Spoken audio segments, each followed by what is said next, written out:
Open your glove box right now and pull out the owner's manual.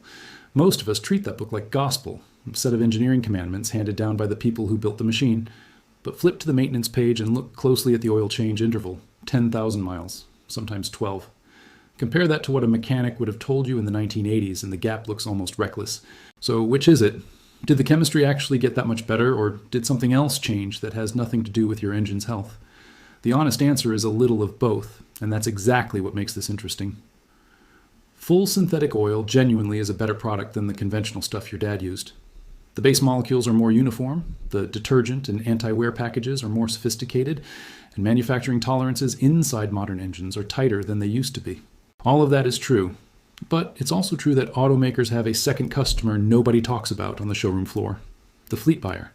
Rental companies, corporate fleets, and leasing programs make up a substantial share of new vehicle sales, and their purchasing decisions run on a single number: the total cost of ownership over a 3-year lease.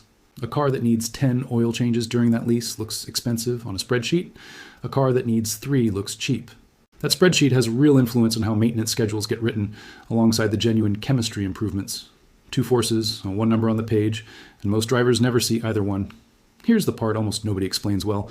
Oil doesn't just lubricate. It's doing 3 jobs at once, and one of those jobs is chemical, not mechanical. Every time a spark plug fires, a small amount of combustion gas slips past the piston rings into the crankcase. This is called blow-by, and it's completely normal. Every engine does it. The gas carries water vapor and traces of sulfur and nitrogen compounds, which combine to form mild acids in the oil. To handle this, oil makers blend in an alkaline reserve, measured by something called total base number, or TBN. Think of TBN as the oil's built-in antacid.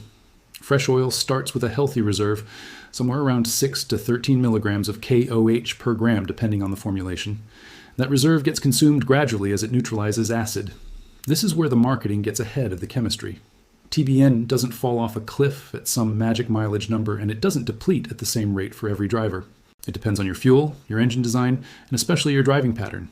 Short trips, lots of idling, stop-and-go traffic, cold climates, these all accelerate the process because the engine never gets hot enough for long enough to boil off condensation and combustion byproducts efficiently.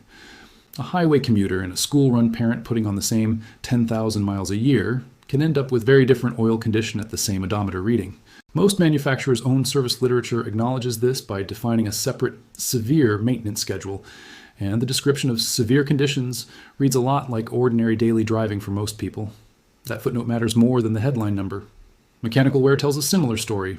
Synthetic oil holds its thickness at operating temperature because of long polymer chains that behave a bit like microscopic coiled springs, expanding to keep a protective film between moving metal parts.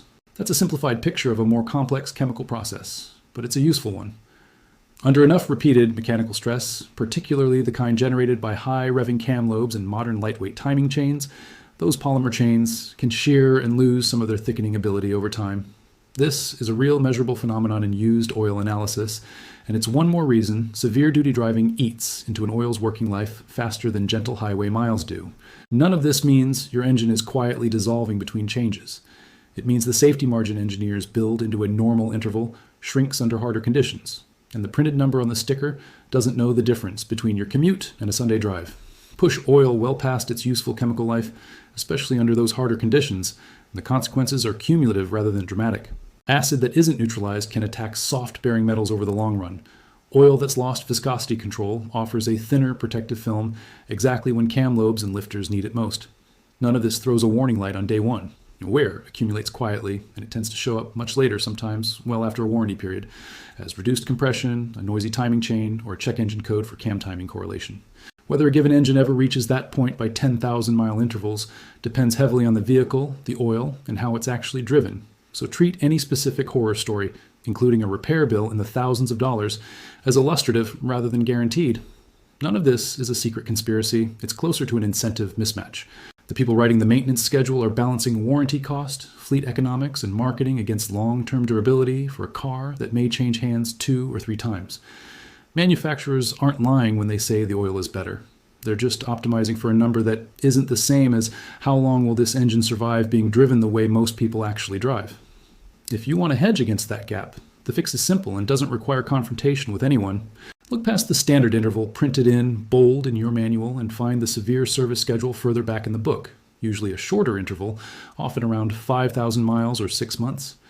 If your driving includes short trips, heavy traffic, or extreme temperatures, that's very likely the schedule that actually applies to you, according to the manufacturer's own definitions. Choose a full synthetic oil that meets your engine's specified API and manufacturer approval standards. Some oils marketed with added molybdenum additives claim extra protection under boundary lubrication conditions, and there's genuine ongoing debate in the industry about how much real-world benefit that provides for typical street driving versus how much is marketing. If you're curious, look for a product data sheet rather than trusting the bottle's front label. You also don't need to stay loyal to the dealership service department to protect your warranty. Under the federal Magnuson-Moss Warranty Act, a manufacturer can't void your entire factory warranty just because routine maintenance was performed at an independent shop instead of the dealer. What they can do is deny a specific claim if they can show that improper maintenance or maintenance that didn't meet spec actually caused that particular failure. So the protection is real, but the burden shifts to you to prove the maintenance happened and was done correctly. That makes a simple habit worth more than any marketing claim. Keep your receipts, date them, note the mileage, and record the oil weight and filter used. That paper trail is what actually holds up if a warranty dispute ever comes down to a disagreement about who's at fault. At Hidden Fix Lab, the point isn't to scare you into distrusting your car. It's to notice that a maintenance schedule is written by people balancing several priorities at once, and yours, keeping the engine running for the long haul, isn't always the first one on their list. Read past the bold print. Match your interval to how you actually drive, not to the easiest number to put on a lease agreement. That's not rebellion, it's just paying attention to the fine print your engine is quietly grateful for.